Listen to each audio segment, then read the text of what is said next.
আসসালামু আলাইকুম। 18 বাংলা সংবাদে সবাইকে স্বাগত জানাচ্ছি। আমি ভাবনা আহমেদ। শুরুতেই বিআরবি কেবল সংবাদ শিরোনাম।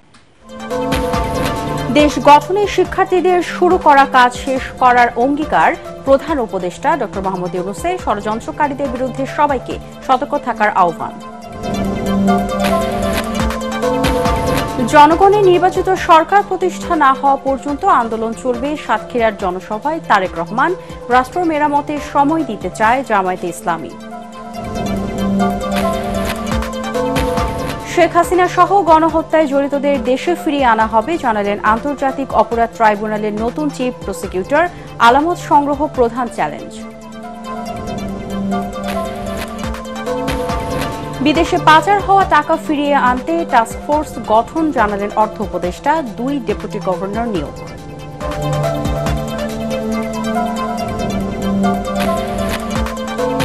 এবং নাসিরউদ্দিন পাটোয়ারীকে আহ্বায়ক ও আক্তার হোসেনকে সদস্য সচিব করে আত্মপ্রকাশ করল 55 সদস্যের জাতীয় নাগরিক কমিটি। দেশ জুড়ে সফর শুরু কেন্দ্রীয় সমন্বয়কদের। এবারে বিস্তারিত। দেশ গঠনে শিক্ষার্থীদের শুরু করা কাজ শেষ না করে বেরিয়ে যাওয়ার কোনো সুযোগ নেই বলে জানিয়েছেন প্রধান উপদেষ্টা ডক্টর মোহাম্মদ ইউনূস। শিক্ষার্থীদের সাথে মতবিনিময় কালে তিনি বলেন, জনগণ যে সুযোগ দিয়েছে তা হাতছাড়া করা যাবে না। ষড়যন্ত্রকারীরা আবারও দেশকে অশান্ত করার চেষ্টা করবে বলেও সবাইকে সতর্ক করেন প্রধান উপদেষ্টা। বিস্তারিত আপেল মাহমুদের রিপোর্টে। নিজ কার্যালয়ে প্রথমবারের মতো বৈষম্য বিরোধী ছাত্র আন্দোলনে অংশ নেয়া শিক্ষার্থীদের সাথে মতবিনিময় করেন অন্তর্বর্তীকালীন সরকারের প্রধান উপদেষ্টা ডক্টর মোহাম্মদ ইউনূস। এতে শিক্ষা প্রতিষ্ঠানে রাজনীতি বন্ধ, দ্রব্যমূল্য নিয়ন্ত্রণ সহ বিভিন্ন সরকারি প্রতিষ্ঠানে অনিয়ম দূর করতে করণীয় তুলে ধরেন শিক্ষার্থীরা। আন্দোলন একটা রাজনীতির অংশ। সেই রাজনীতিটা ক্যাম্পাসের বাইরে থাকবে। সকলের ব্যক্তিগত মতাদর্শ থাকতে পারে, সে শিক্ষক হোক, সে ছাত্র হোক। সেই শিক্ষক সেই মতাদর্শ থাকবে শুধুমাত্র চায়ের চুমুকে। এই জায়গাটাতে আমাদেরকে একটু লক্ষ্য রাখতে হবে যাতে ধর্মকে, যেটাকে আমরা বলি ধর্মকে ব্যবহার করে যে রাজনৈতিক ব্যাপার, সেটাকে বন্ধ করতে হবে। এই রক্ত ঝরেছে, সেটা ঋণ শোধ করার দায় এখন আমাদের কাঁধে। আমরা একটি মহান ঐতিহাসিক দায়িত্ব পেয়েছি, আমাদের এই দায়িত্ব পালনে ঐক্যবদ্ধ থাকতে হবে। আমরা যখন যে কোনো হাসপাতালে যাই, হাসপাতালের এমার্জেন্সি গেট থেকে শুরু করে কেবিনে বা ওয়ার্ডে একটা সিট নেওয়া পর্যন্ত যে দুর্নীতি, যে অনিয়ম, যে অরাজকতা চলে, যত দ্রুত সম্ভব এবং কার্যকরী পদক্ষেপ নিয়ে এই হেনস্থাটা যেন আর না হইতে হয় যে কোনো রোগীদেরকে, সেই ব্যবস্থাটা আসলে নেওয়া উচিত। আগামীর বাংলাদেশ গড়তে সবাইকে এক হয়ে কাজ করার আহ্বান জানিয়ে প্রধান উপদেষ্টা বলেন, জনগণ যে সুযোগ দিয়েছে তা কাজে লাগাতে হবে। বহু লোক বসে আছে যারা এই দুঃস্বপ্ন থেকে আমরা জেগে ওঠার কারণে তারা দিশেহারা হয়ে গেছে। একদিন চুপচাপ শুয়ে শুয়ে দুঃস্বপ্নের মধ্যে এরা ছিল, দুঃস্বপ্ন দেখছিল, আমরা শান্ত আনন্দ সহকারে লুটপাট করে যাচ্ছিলাম। হঠাৎ করে গোলমাল হয়ে গেল। তারা কি চুপচাপ বসে থাকবে? মোটেই না। খুব চেষ্টা করবে আবার তোমাদেরকে দুঃস্বপ্নের মধ্যে যাতে ঢুকিয়ে দেওয়া যায়, তারা শান্ত মতে আবার শান্তিতে আবার তাদের রাজত্ব চালাতে পারে। তারা চেষ্টার ত্রুটি করবে না। কাজে যে কাজ শুরু করেছো, এই কাজ সমাপ্ত না হওয়া পর্যন্ত এর থেকে বেরিয়ে যেও না। বাংলাদেশে পরিবর্তনের ঢেউ বিশ্বের অন্যান্য দেশের জন্য অনুকরণীয় বলেও জানান তিনি। যারা বাংলাদেশি নয়, অন্যান্য দেশের তরুণরা, তারা বলছে আমরাও দেখতে চাই, কারণ আমাদের দেশেও এরকম দরকার। কাজে এটা কোনো সীমাবদ্ধ নয় যে বাংলাদেশের মনের মধ্যে তোমরা প্রচন্ড ঢেউ জাগিয়ে দিয়েছো, প্রচন্ড স্বপ্ন জাগিয়ে দিয়েছো, তোমরা সারা পৃথিবীর তরুণকে জাগিয়ে দিয়েছো। কোনো কুচক্রী মহল যেন ফায়দা লুটতে না পারে, সেজন্য শিক্ষার্থীরা সবাইকে সতর্ক থাকার পরামর্শ দেন মতবিনিময় অনুষ্ঠানে। তো মব জাস্টিসটাকে নিয়ন্ত্রণ করা আসলে এই মুহূর্তে আমি মনে করি প্রধান কাজের মধ্যে। আপেল মাহমুদ, 18 বাংলা, ঢাকা। জনগণের নির্বাচিত সরকার প্রতিষ্ঠিত না হওয়া পর্যন্ত আন্দোলন অব্যাহত থাকার ঘোষণা দিয়েছেন বিএনপির ভারপ্রাপ্ত চেয়ারম্যান তারেক রহমান। সাতক্ষীরায় স্থানীয় বিএনপির জনসভায় ভিডিও কনফারেন্সে যুক্ত হয়ে তিনি বলেন, সব ষড়যন্ত্রের 20 দাঁত ভেঙে গণতন্ত্র প্রতিষ্ঠার শপথ দিতে হবে। বিস্তারিত কামরুজ্জামান রাজীবের রিপোর্টে। একটি বিশাল মিছিল। সদ্য কারামুক্ত বিএনপি নেতা হাবিবুল ইসলাম হাবিবের সংবর্ধনা উপলক্ষে এ জনসভার আয়োজন করে স্থানীয় বিএনপি। জনাব হাবিবুল ইসলাম হাবিবকে ভিডিও কনফারেন্সের মাধ্যমে যুক্ত হয়ে সমাবেশে বক্তব্য রাখেন বিএনপির ভারপ্রাপ্ত চেয়ারম্যান তারেক রহমান। তিনি অভিযোগ করেন, স্বৈরাচারী শেখ হাসিনা সরকারের পতন হলেও এখনো দেশের বিরুদ্ধে ষড়যন্ত্র শেষ হয়নি। প্রতিবেশী দেশের ফাঁদে পা দিয়ে কিছু দল ও সংগঠন নানা বিভ্রান্তি ছড়াচ্ছে দাবি করে দেশবাসীকে সতর্ক থাকার আহ্বান জানান তিনি। স্বৈরাচারের পতন হয়তো হয়েছে, কিন্তু ষড়যন্ত্র এখনো অব্যাহত রয়েছে। আমরা গত কয়েকদিনে দেখেছি কিছু রাজনৈতিক দল বা সংগঠন বিভ্রান্ত হয়ে কিছু কথা বলেছেন। তারা একটি প্রতিবেশী দেশের ফাঁদে পা দিয়েছে আমাদের সেই রাজনৈতিক দলগুলো বা সেই রাজনৈতিক সংগঠনগুলো। সেজন্যই তারা আজ বিভ্রান্তি ছড়ায় এই রকম কিছু কথাবার্তা তারা বলছে। এই দেশের ভিতরে এবং দেশের বাইরে থেকে যারা কলকাঠি নাড়ছে, তারা চায় না যে এই দেশের মানুষ গণতন্ত্র ফিরে পাক। আমাদেরকে সজাগ থাকতে হবে।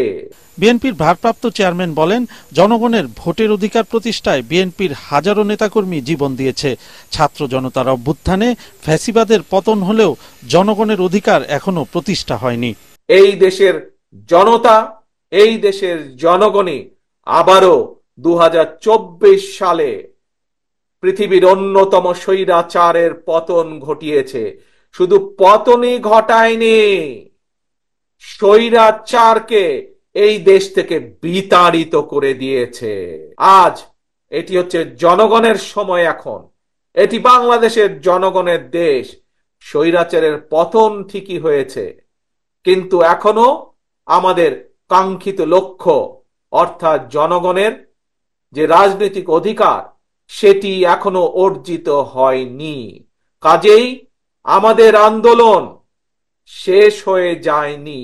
দেশের সম্ভাবনার দ্বার খুলতে হলে জনগণের সরকার প্রতিষ্ঠা করতে হবে উল্লেখ করে তারেক রহমান বলেন, ভোটের অধিকার প্রতিষ্ঠা না হওয়া পর্যন্ত আন্দোলন চলবে। যতক্ষণ পর্যন্ত জনগণের ভোটের অধিকার, কথা বলার অধিকার প্রতিষ্ঠিত না হবে, ততক্ষণ পর্যন্ত বিএনপির আন্দোলন অব্যাহত থাকবে। কামরুজ্জামান রাজীব, এটিএন বাংলা। রাষ্ট্রের প্রয়োজনীয় সংস্কার শেষ করার পরই অন্তর্বর্তী সরকারকে জাতীয় নির্বাচন দেওয়ার আহ্বান জানিয়েছেন জামায়াতে ইসলামীর কেন্দ্রীয় সেক্রেটারি জেনারেল অধ্যাপক মিয়া গোলাম পরোয়ার। দুপুরে রংপুরে একটি মিলনায়তনে বৈষম্য বিরোধী ছাত্র জনতার আন্দোলনে শহীদদের পরিবারের সাথে মতবিনিময় সভায় প্রধান অতিথির বক্তব্যে তিনি বলেন, আওয়ামী লীগের সময়ে গঠিত মানবতা বিরোধী অপরাধ ট্রাইব্যুনালে 16 বছরে সংঘটিত হত্যা, খুন, গুমের বিচার সহ বৈষম্য বিরোধী ছাত্র আন্দোলনে গণহত্যার বিচার হবে। সভা শেষে 16টি শহীদ পরিবারের কাছে জামায়াতে ইসলামীর পক্ষ থেকে 32 লাখ টাকার আর্থিক সহায়তা দেওয়া হয়। নোবেল বিজয়ী ডক্টর প্রফেসর ইউনূস দেশ গঠনে আমাদের সহযোগিতা চেয়েছেন, পরামর্শ চেয়েছেন। আমরা তাদেরকে পরামর্শ দিয়েছি, সহযোগিতা করেছি। আমরা বলেছি একটা ক্রেডিবল, পার্টিসিপেটরি, ইনক্লুসিভ, একটা নিউট্রাল ইলেকশন, ফেয়ার ইলেকশন দেওয়ার জন্য আপনারা চেষ্টা করেন। জামাত ইসলামী আপনাদের পাশে থাকবে, আমরা সহযোগিতা। মুন্সিগঞ্জ ও চট্টগ্রামে মতবিনিময়ের মধ্য দিয়ে বৈষম্য বিরোধী ছাত্র আন্দোলনের কেন্দ্রীয় সমন্বয়কদের দেশ জুড়ে সফর শুরু হলো। প্রতিটি জেলায় অভ্যুত্থানে অংশ নেওয়া ছাত্র জনতার সাথে কথা বলবেন তারা। মুন্সিগঞ্জে বৈষম্য বিরোধী ছাত্র আন্দোলনে হতাহতের পরিবারের সদস্য ও স্বজনদের সাথে মতবিনিময় করেন বৈষম্য বিরোধী ছাত্র আন্দোলনের কেন্দ্রীয় সমন্বয়ক দল। সকালে কেন্দ্রীয় সমন্বয়ক সার্জিস আলমের নেতৃত্বে 13 সদস্যের দল মুন্সিগঞ্জে পৌঁছায়। এ সময় 4 আগস্ট সহিংসতায় নিহত 3 জন ও ঢাকায় নিহত মুন্সিগঞ্জের 6 জনের পরিবারের সাথে মতবিনিময় করেন। বিকেলে সরকারি হরগঙ্গা কলেজ মাঠে ছাত্র জনতার সাথে মতবিনিময় সভায় অংশ নেন তারা। এদিকে এ সফরের অংশ হিসেবে চট্টগ্রাম বিশ্ববিদ্যালয়ের সমাজবিজ্ঞান অনুষদের ডক্টর মোহাম্মদ ইউনুস সেন্টারে মতবিনিময় সভায় অংশ নেন কেন্দ্রীয় সমন্বয়ক হাসনাত আবদুল্লাহ, খান তালাত মাহমুদ রাফি সহ অন্যান্য সমন্বয়করা।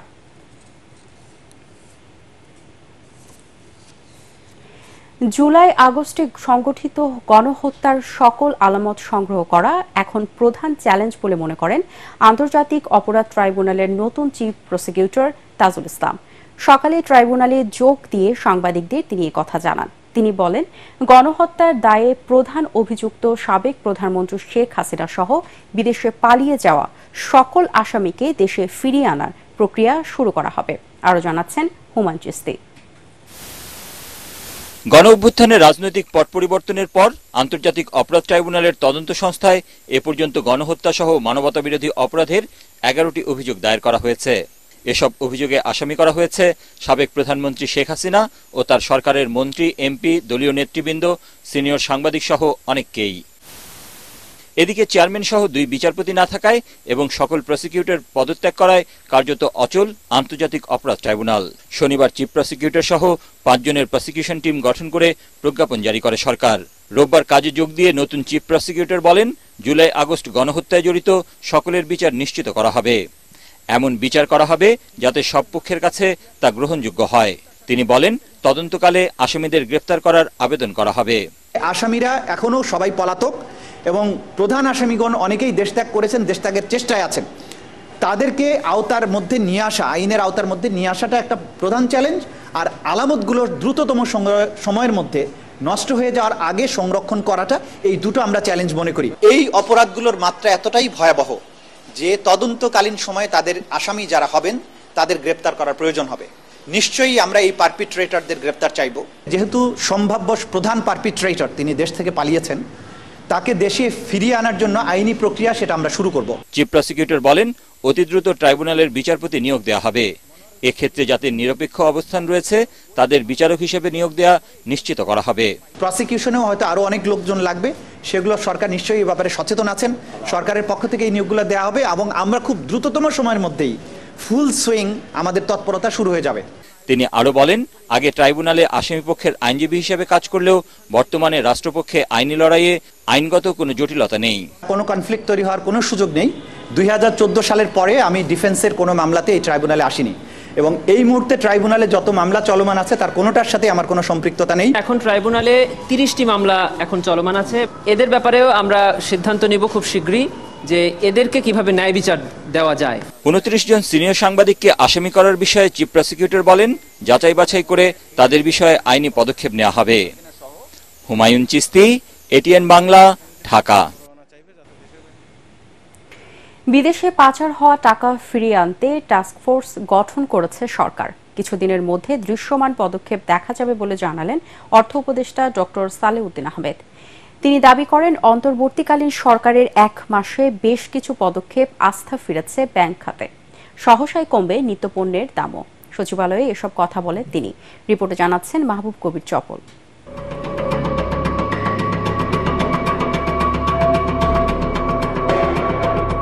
আওয়ামী লীগ সরকারের 15 বছরের উন্নয়ন ঢাকা পড়েছে দুর্নীতির নিচে। চলেছে অর্থ পাচারের মহোৎসব। যুক্তরাষ্ট্রের গবেষণা সংস্থা গ্লোবাল ফিনান্সিয়াল ইন্টিগ্রিটির তথ্য বলছে, ওই সময়ে পাচার হয়েছে প্রায় 12 লাখ কোটি টাকা।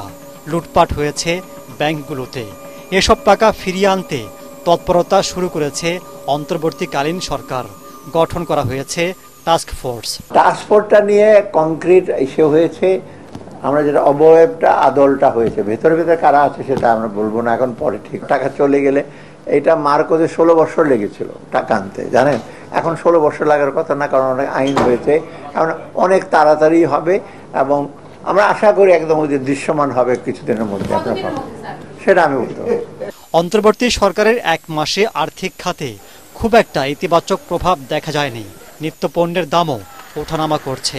অর্থ উপদেষ্টা বলছেন, তাদের সংস্কারের সুফল শিগগিরই বাজারে দেখা যাবে। আমরা 1 মাসে কি করেছি আজকে তো আমি বলেছি। সবচেয়ে বড় হলো ব্যাংকিং সেক্টর হলো কনফিডেন্স আনা, সেটা বড় চ্যালেঞ্জ ছিল মানে ব্যাংকের উপর। সে কনফিডেন্স নিশ্চয়ই চলে আসছে। আলুর কোনো ডিউটি নাই, সব উঠিয়ে দেওয়া হয়েছে। পেঁয়াজেরটা কমে দিয়েছে। বাজারের ব্যবস্থাপনা রিফ্লেক্ট করতে একটু সময়। বাজার তো এমন নাই আপনি প্রডিউস করেন সাথে সাথে আপনার বাড়িতে গিয়ে উপস্থিত। আলু কৃষকের ক্ষেত থেকে তো আপনার বাড়িতে যাবে না, কত কত স্টেজ আছে। সেইগুলো যে মিডল ইস্যুতে কতগুলো বাধা, ইভেন চাঁদাবাজি, এইগুলো আমরা কমাবার জন্য যথেষ্ট একটু হাতে সময় লাগবে। আমরা যে স্থানীয় প্রশাসনকে বলেছি ওরা যেন আবার বেশি মনিটর করতে গেলে কিন্তু ব্যবসাটা আমরা ব্যাঘাত করতে চাই না। এটা কমবে, ডেফিনেটলি কমবে। জিএসপি সুবিধা ফিরে পেতে যুক্তরাষ্ট্রের সাথে ফের আলোচনার পাশাপাশি রপ্তানি বাড়ানো, এনবিআর এর সংস্কার সহ বিভিন্ন পদক্ষেপ নেওয়া হচ্ছে বলেও জানান অর্থ উপদেষ্টা। সব বলে দিয়েছে আমি। মাহবুব কবির চপল, এটিএন বাংলা, ঢাকা। বাংলাদেশ ব্যাংকের ডেপুটি গভর্নর হিসেবে নিয়োগ পেয়েছেন জাকির হোসেন চৌধুরী ও কবির আহমদ। তারা দুজনেই কেন্দ্রীয় ব্যাংকের নির্বাহী পরিচালক গ্রেড 1 হিসেবে কর্মরত। 3 বছরের জন্য ডেপুটি গভর্নর পদে চুক্তিভিত্তিক নিয়োগ দেওয়া হয়েছে তাদের। অর্থ মন্ত্রণালয়ের আর্থিক প্রতিষ্ঠান বিভাগ এই নিয়ে প্রজ্ঞাপন জারি করেছে। গত 5 আগস্ট আওয়ামী লীগ সরকারের পতনের পর কেন্দ্রীয় ব্যাংকের কর্মকর্তারা ডেপুটি গভর্নর সহ সব চুক্তিভিত্তিক কর্মকর্তাদের পদত্যাগে বাধ্য করেন। পরে অন্তর্বর্তী সরকারের পরামর্শে পদত্যাগপত্র জমা দেন ডেপুটি গভর্নর কাজী সাইদুর রহমান ও মোহাম্মদ খুরশিদ আলম। তাদের শূন্য পদে নতুন দুজনকে নিয়োগ দেওয়া হয়েছে।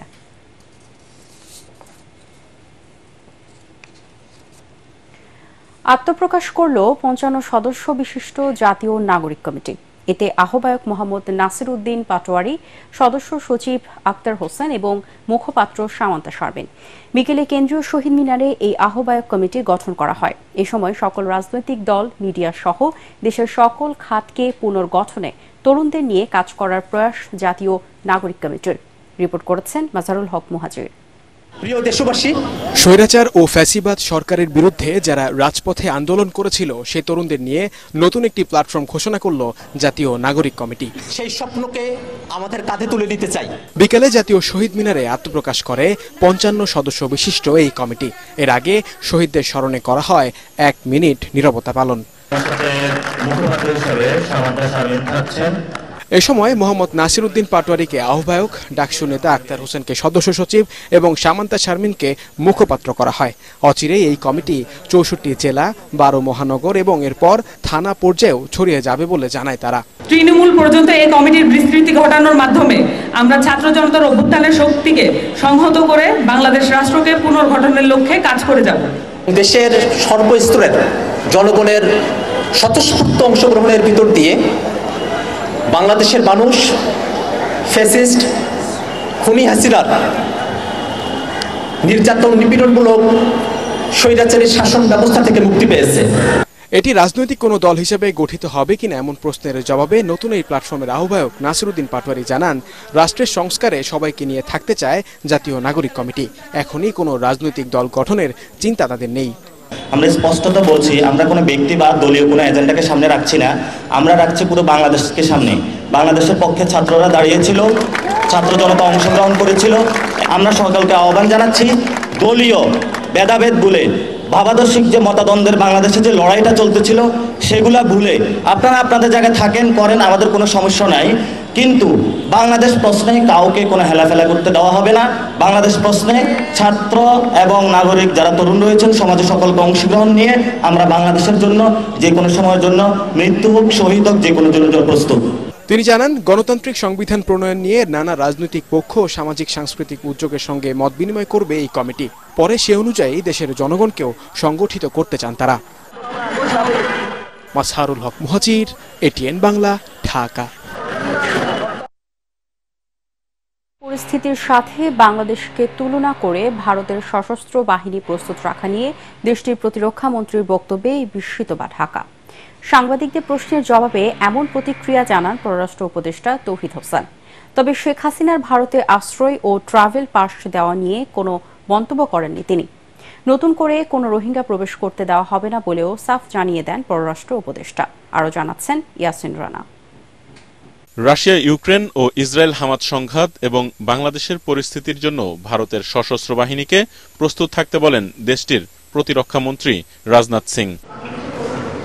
ভারতের প্রতিরক্ষা মন্ত্রণালয়ের এমন বক্তব্যে অবাক ও বিস্মিত হয়েছে বাংলাদেশ।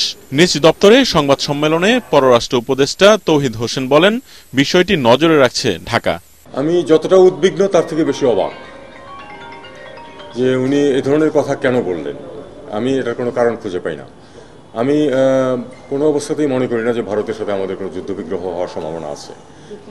উনি এটা কি তার নিজের দেশের কনজাম্পশনের জন্য বলেছেন কিনা সেটা আমাদের বুঝতে হবে। আর উনি যেভাবে বলেছেন এটা বিটিং অ্যারাউন্ড দ্য বুশ অনেকটা, কারণ ইউক্রাইনের যুদ্ধের কারণে তো ভারতের যুদ্ধ প্রস্তুতির আমি কোনো প্রয়োজন দেখি না, বা হামাসের সাথে যে সমস্যা হচ্ছে তাতে করেই বা ভারতের অন্ততপক্ষে এখানে কি সম্পর্ক। আর এর সাথে ইউক্রেন এবং হামাসের সাথে বাংলাদেশ কি করে তুলনীয় হয় এটাও আমার বোধগম্যতার বাইরে।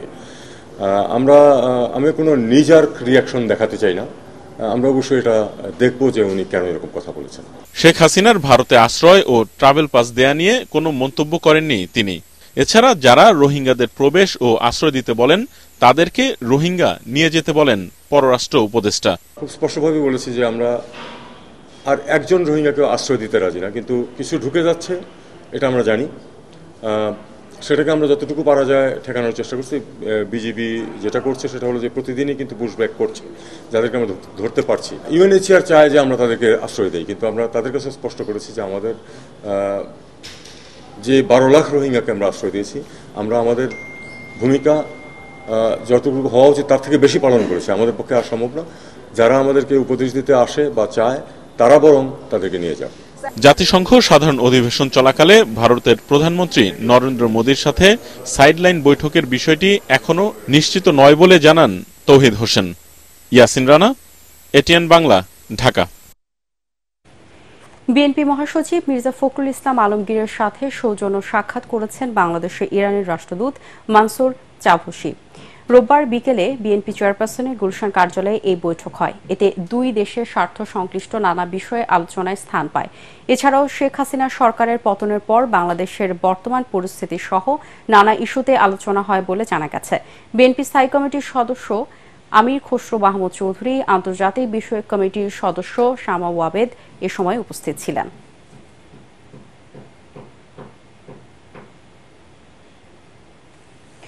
সংবিধান সংশোধনের উদ্যোগ নিবে অন্তর্বর্তীকালীন সরকার, তবে কোন প্রক্রিয়ায় তা করা হবে তা এখনো চূড়ান্ত হয়নি বলে জানালেন স্থানীয় সরকার উপদেষ্টা হাসান আরিফ। সচিবালয়ে তিনি আরও বলেন, নির্বাচন কখন হবে, কিভাবে হবে তা ঠিক করবে ছাত্র জনতা। সরকার শুধু তাদের সুপারিশ বাস্তবায়ন করবে। সারা দেশে পুলিশের কার্যক্রম দ্রুতই স্বাভাবিক হবে বলেও জানান তিনি। ডেঙ্গু নিয়ন্ত্রণে বিভিন্ন পদক্ষেপ নেওয়ার কথাও জানান স্থানীয় সরকার উপদেষ্টা। সবচেয়ে বড় সংস্কারের কথা এসছে সংবিধানে, যে আমাদের পুরনো সংবিধান যেটা আছে 72 সালের যে সংবিধান, আদতে সেই সংবিধান কি আছে? আজকে 15th অ্যামেন্ডমেন্টে আমরা দেখেছি মোর দ্যান 50টা জায়গায় এই সংবিধানের পরিবর্তন আনা হয়েছে।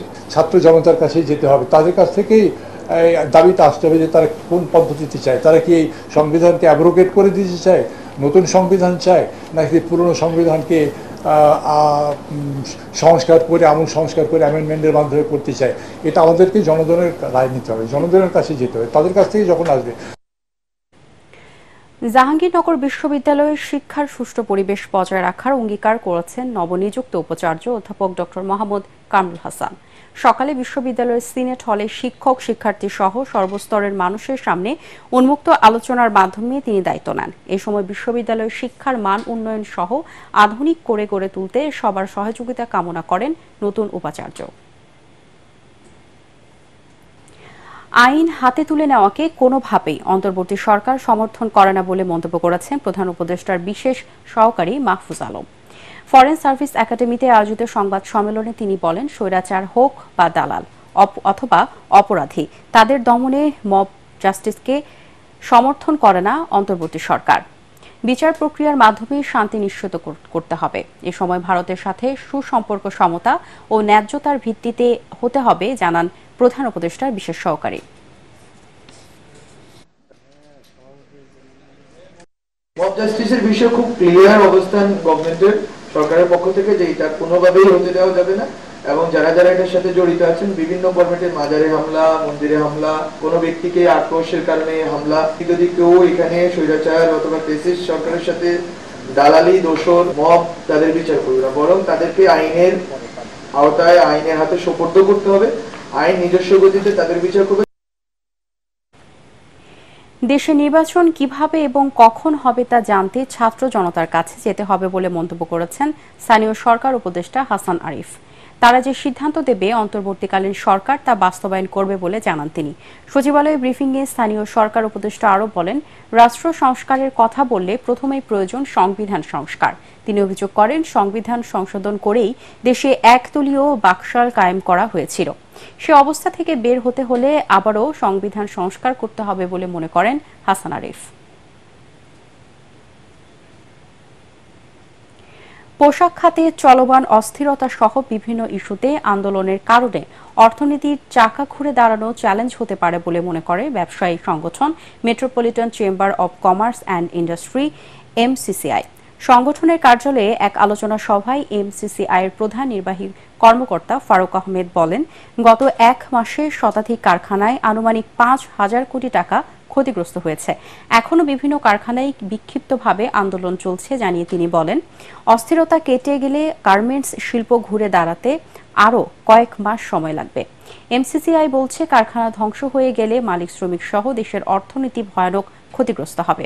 এ সময় অন্তর্বর্তীকালীন সরকারের এক মাসে আমদানি ব্যয় কমেছে বলে জানান তিনি। আনুমানিক হয়তো 5,000 কোটি টাকার মতো ক্ষয়ক্ষতি হয়েছে বলে আমাদের ধারণা। ভাই, আমদানি রপ্তানি সহ পুরো সাইকেলটা নরমালি ফেরত আসতে 2 থেকে 3 মাস সময় লেগে যাবে আর কি, একেবারে দ্যাট ইনক্লুডস মানে বিদেশি বায়ারদের কনফিডেন্স সহ। এবারে আল আরাফা ইসলামী ব্যাংক অর্থ সংবাদ।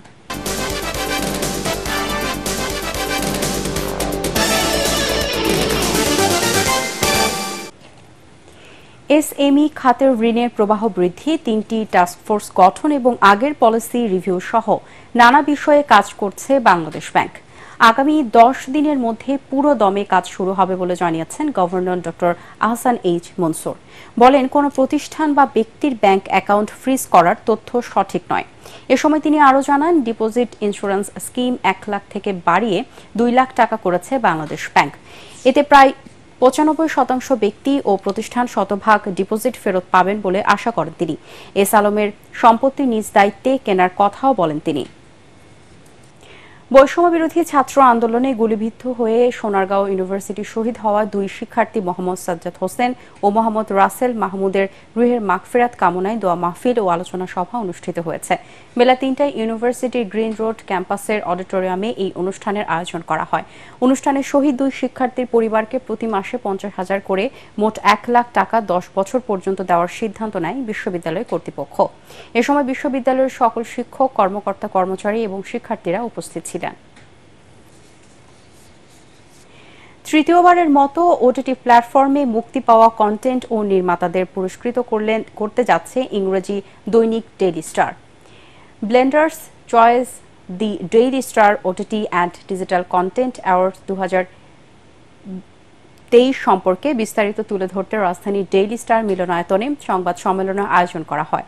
আয়োজকরা জানান, সেরা ওয়েব সিরিজ, সেরা চলচ্চিত্র, সেরা পরিচালক, সেরা অভিনয় শিল্পী সহ মোট 30টি বিভাগে এই পুরস্কার দেওয়া হবে।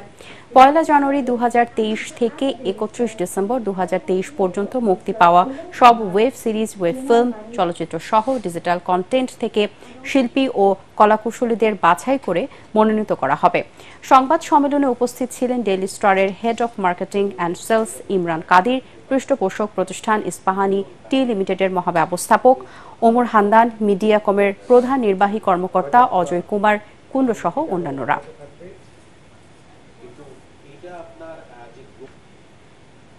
এবারে পার্টেক্স খেলার খবর।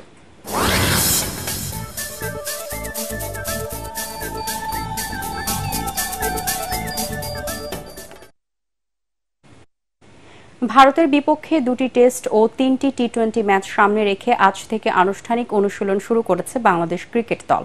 মিরপুর শেরেবাংলা স্টেডিয়ামে দেশি কোচদের তত্ত্বাবধানে চলে এই অনুশীলন। ছুটি কাটিয়ে 12 সেপ্টেম্বর দলের সাথে যোগ দেবেন বিদেশি কোচিং স্টাফরা। মিরপুরের সেন্টার, উইকেট ও ইনডোরে অনুশীলন করে মুশফিক লিটনরা। ব্যাট বলে দীর্ঘ সময় ঘাম ঝরাতে দেখা যায় তাদেরকে। তবে তাসকিন ও সাকিব আল হাসান ছাড়া প্রায় সব ক্রিকেটার ছিলেন অনুশীলনে। 15 সেপ্টেম্বর ভারতের উদ্দেশ্যে দেশ ছাড়ার কথা রয়েছে টাইগারদের। আগামী 19 সেপ্টেম্বর চেন্নাইয়ের এম চিদাম্বরম স্টেডিয়ামে হবে প্রথম টেস্ট। 27 সেপ্টেম্বর দ্বিতীয় টেস্ট হবে কানপুরে। 3টি টি-20 ম্যাচ হবে 6, 9 এবং 12 অক্টোবর। শেষ করার আগে বিআরবি কেবল সংবাদ শিরোনামগুলো জানিয়ে দিব আরো একবার। দেশ গঠনে শিক্ষার্থীদের শুরু করা কাজ শেষ করার অঙ্গীকার প্রধান উপদেষ্টা ডক্টর মোহাম্মদ ইউনূসের। ষড়যন্ত্রকারীদের বিরুদ্ধে সবাইকে সতর্ক থাকার আহ্বান। জনগণের নির্বাচিত সরকার প্রতিষ্ঠা না হওয়া পর্যন্ত আন্দোলন চলবে। সাতক্ষীরার জনসভায় তারেক রহমান। রাষ্ট্র মেরামতের সময় দিতে চায় জামায়াতে ইসলামী। শেখ হাসিনা সহ গণহত্যায় জড়িতদের দেশে ফিরিয়ে আনা হবে, জানালেন আন্তর্জাতিক অপরাধ ট্রাইব্যুনালের নতুন চিফ প্রসিকিউটর। আলামত সংগ্রহ প্রধান চ্যালেঞ্জ। বিদেশে পাচার হওয়া টাকা ফিরিয়ে আনতে টাস্কফোর্স গঠন, জানালেন অর্থ উপদেষ্টা। 2 ডেপুটি গভর্নর নিয়োগ।